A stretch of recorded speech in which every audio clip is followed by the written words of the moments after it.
As a person who is into cars, or as some people call it, a car enthusiast, I always enjoyed Mazda vehicles. And Mazda is not a Toyota, or Mazda is not a Honda. And this means that Mazda has to use their limited resources very efficiently. And you can tell right away if you drive any new Mazda in 2025 that they have spent lots of money and effort into small details. So today, with the help of this new 2025 Mazda CX-90, I want to discuss how Mazda has carved its own niche on the market right now, and why does it feel different from every single other brand. We need to start with the most important part, which is going to be a skeleton for this video, and this is the 4 metrics of any single car. First, affordability. Second, reliability. Third, sportiness. And fourth, luxury. And honestly, it is pretty hard to make a car with all of these 4 metrics present. Usually you have to sacrifice 1 or 2 of them, and you can only pick 2 or 3. Let me give you an example. If you want a car that is luxurious and sporty, let's say a BMW M3, it's probably going to be very unaffordable.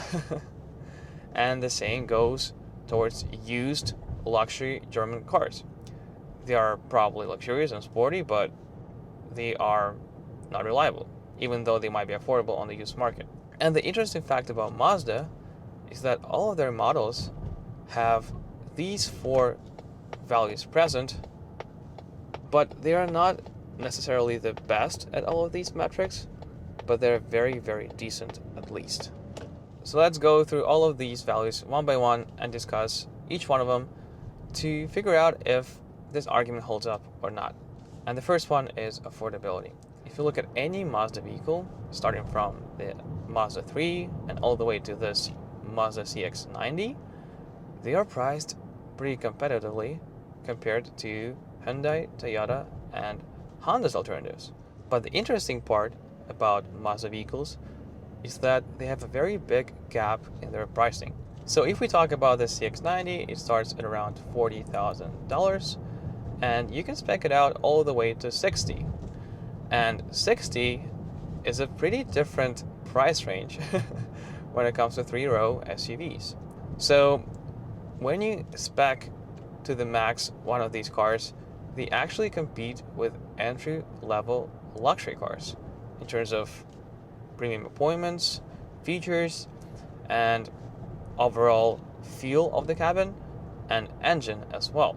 So what I'm trying to say is that Mazda doesn't have resources or budget to have its own Lexus brand like Toyota has. So they have to capture different segments of buyers with the same vehicle. So I think Mazdas are pretty affordable, both on the mainstream and competing with likes of Toyota Corolla if we talk about Mazda 3. But at the same time, they can compete with entry-level luxury vehicles. This CX-90 probably competes with the likes of BMW X5, and I'm going to discuss it a bit later. However, Mazda is not the most affordable option on the market as well.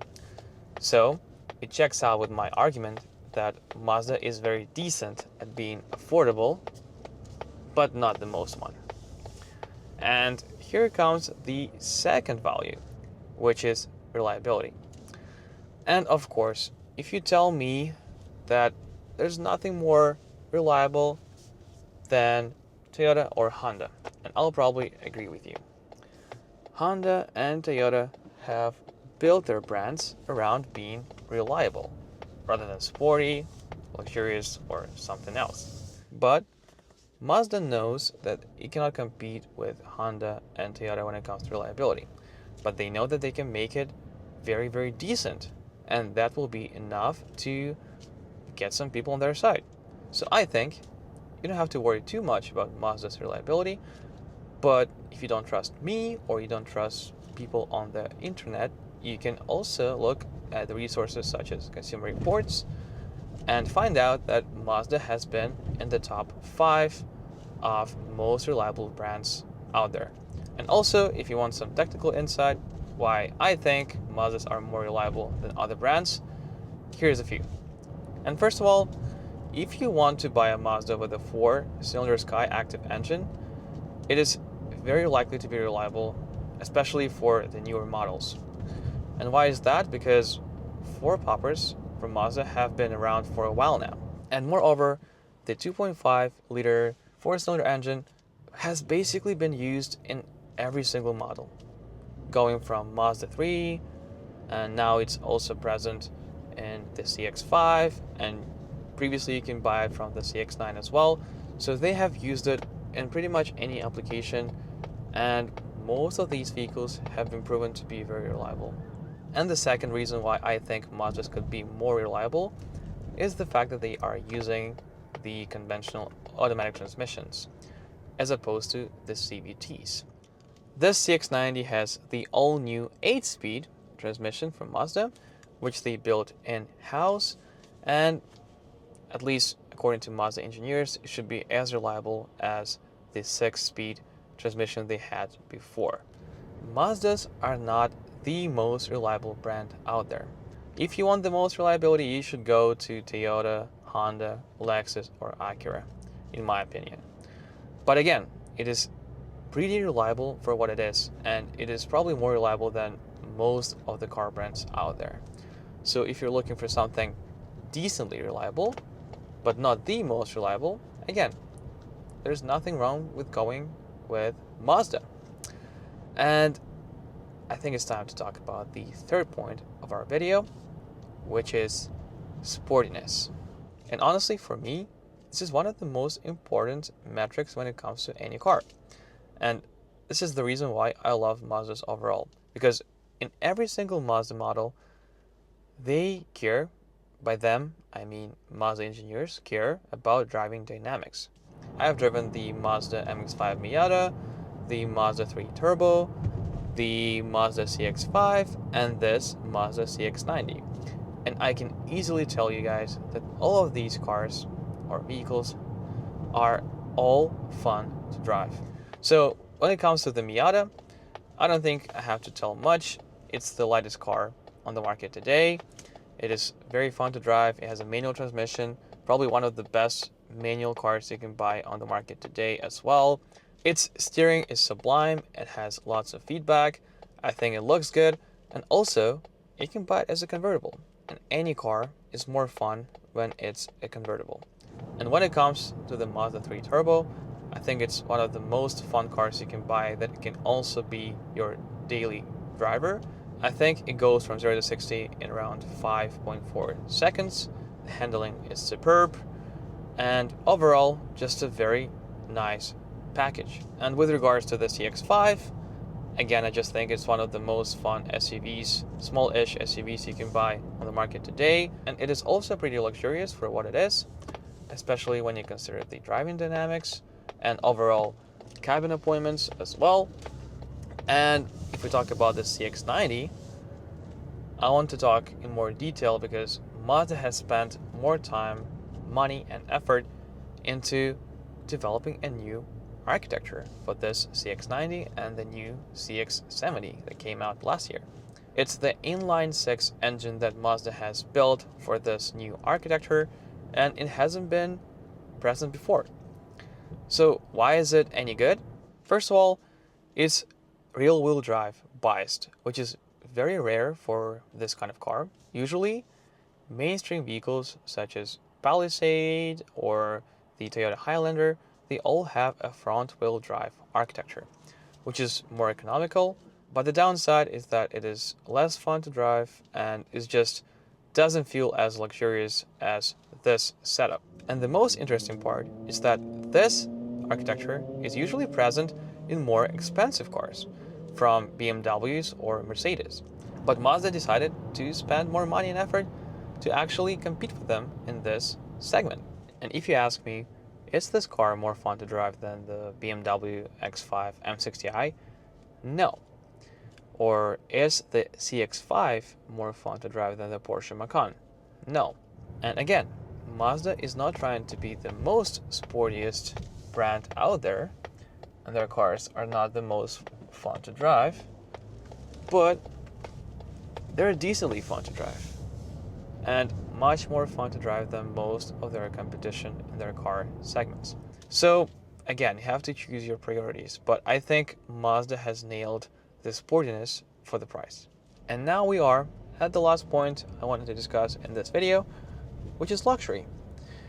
And Mazda has gone premium in recent years, and they are trying to make their cars more expensive and with more premium features.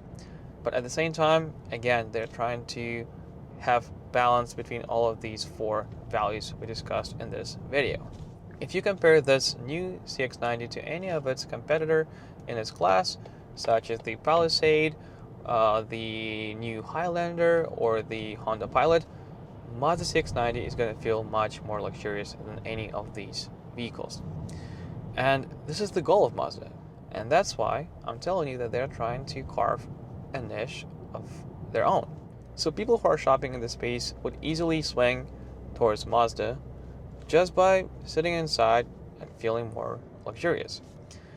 And I think Mazda does a good job not just by making you feel like you're driving a more expensive vehicle, but also by giving you lots of premium options as well. For example, in this fully spec'd out CX-90, you have great Bose sound system, dual zone AC, with these beautiful knobs that are so easy to use and feel premium to the touch. You have cooled and heated seats in the front, heated seats in the back, you have memory seating, there's lots of luxury appointments all throughout the cabin. This is soft touch, this is all soft touch, really nice seats, which are very comfortable, and also full leather. And at the same time, you have a very nice heads-up display, which is probably not visible to you right now, but as soon as this car moves, you're probably going to see it more clearly. Yeah, probably right now. Hopefully you can see this. And honestly, for me, safety is one of the most premium features the car can have. And I also like to look at the safety scores when it comes to crash tests, and Mazda is acing these tests with every single car they have. And the CX-90 is not an exception. So are Mazdas the most luxurious vehicles out there? Of course not. There's so many other luxury brands out there, such as Lexus, Acura, BMW, Mercedes, Audi, etc.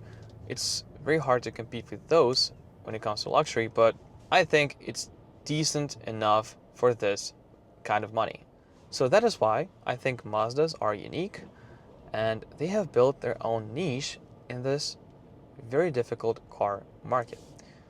And the reason why I love Mazda so much is, again, the fact that they have balance between these four metrics. And I'm the person who values affordability, reliability, sportiness, and luxury. And I think Mazda is very good at balancing these four values. So if you have enjoyed this video and learned something new about this new Mazda CX-90 or about Mazda overall, thank you so much for watching. And again, consider subscribing to my channel if you want more videos like this.